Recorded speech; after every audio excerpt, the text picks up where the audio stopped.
Hello and welcome to Outside Views. Today we are exploring the ongoing trade negotiations of the United Kingdom in the post-Brexit landscape, a crucial area that sheds light on the challenges and realities of Britain's new role on the global stage. Since leaving the European Union, the UK has embarked on an ambitious journey to strike independent trade agreements that reflect its post-Brexit aspirations. But progress has been uneven, and many of these negotiations remain incomplete, bogged down by complex issues and competing priorities. So let's take a closer look at these ongoing negotiations, the sticking points that are stalling them, and what that means for the UK's economic future. The most high-profile and politically sensitive negotiations has been with the United States. Talks began in May 2020 with both sides initially expressing optimism. However, under President Joe Biden, progress stalled as the administration shifted its focus to domestic economic priorities and moved away from pursuing new free trade agreements. The situation has grown even more uncertain with the re-election of Donald Trump now. Trump's administration that's upcoming has signaled a more protectionist stance, even threatening tariffs on UK goods if its demand for greater concessions on agricultural access and pharmaceuticals are not met. The prospect of a trade war looms large, with the UK hesitant to lower its food standards or compromise its national health service. Negotiators find themselves stuck between protecting domestic industries and securing a deal that could stabilize the UK economy. Another key focus is India, where negotiations began in January 22, and this deal could be groundbreaking as it would represent India's first comprehensive free trade agreement with a European nation. But progress has been sluggish due to sharp differences in priorities. The UK is pushing for lower tariffs on goods such as cars and whiskey, hoping to expand exports.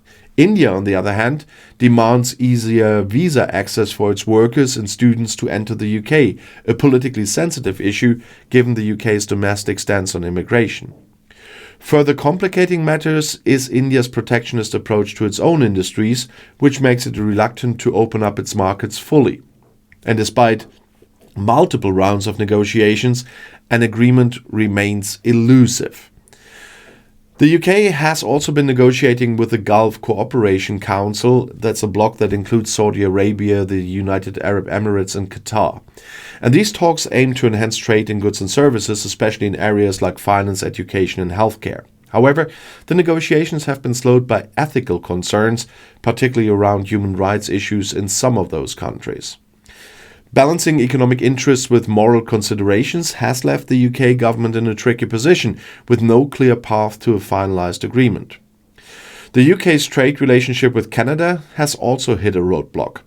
Currently operating under a continuity agreement that mirrors the EU-Canada Comprehensive Economic and Trade Agreement, the CETA, the UK has sought to negotiate a more tailored deal. However, talks were suspended in January 24, citing difficulties in reconciling Canada's trade priorities with those of the UK. And this leaves the UK relying on a deal that does not fully reflect its independent trade objectives, with little progress toward a bespoke agreement. Negotiations with Mexico aim to build upon the existing continuity agreement. The focus is on expanding digital trade, enhancing intellectual property protections, and improving access for UK services. However, differences in regulatory frameworks and Mexico's push for greater agricultural access have created significant hurdles.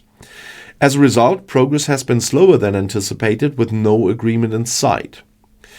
The UK and Switzerland have long had a strong trade relationship, but the ongoing talks to upgrade the existing continuity agreement have proven complex.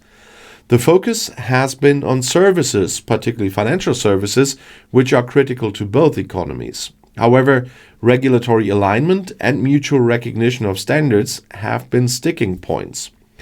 Swiss negotiators have expressed concerns about the UK's post-Brexit regulatory environment, further delaying progress. Discussions with Israel aim to strengthen economic ties, particularly in technology, innovation and services. While both sides have expressed enthusiasm for a comprehensive deal, regional political sensitivities and competing priorities have added layers of complexity. The negotiations have been drawn out with no clear end in sight. And the UK is negotiating with Vietnam to enhance its trade relationship by building upon the existing continuity deal. These talks aim to address issues such as digital trade, intellectual property, and sustainable development. However, Vietnam's regulatory frameworks and its development-focused trade policies have created barriers, leading to protracted negotiations. In Africa, the UK is in discussions with Kenya to transition from a continuity agreement to a more comprehensive trade deal. The focus has been on agriculture, manufacturing, and services. However, concerns over labor standards, environmental protections, and market access have complicated the talks. Progress has been incremental, with no agreement yet finalized. And similar issues have stalled negotiations with Ghana, where the UK is seeking a deal to replace the continuity agreement. Tariffs, quotas, and regulatory alignment remain contentious topics, and talks have been slow moving. And the UK is in talks with the Caribbean Community, or CARICOM, to establish a free trade agreement. And this deal could enhance trade in tourism, financial services, and in agriculture. However, the diverse economies within CARICOM and concerns about preferential access for British goods have slowed negotiations. The Mercosur bloc, comprising Argentina, Brazil, Paraguay, and Uruguay, presents another potential trade partner. However, negotiations have yet to formally commence due to internal divisions within Mercosur and the UK's focus on other priorities. The complexity of Mercosur's trade policies and the UK's limited negotiation bandwidth have left this as a long-term aspiration rather than an active pursuit. Preliminary discussions with the Pacific Alliance, which includes Chile, Colombia, Mexico, and Peru, have also taken place. And these talks focus on deepening economic ties in digital trade, services, and sustainable development. However, the UK's existing continuity agreements with individual members complicate the scope of a comprehensive deal. And these ongoing negotiations highlight the complexities of post-Brexit trade policy.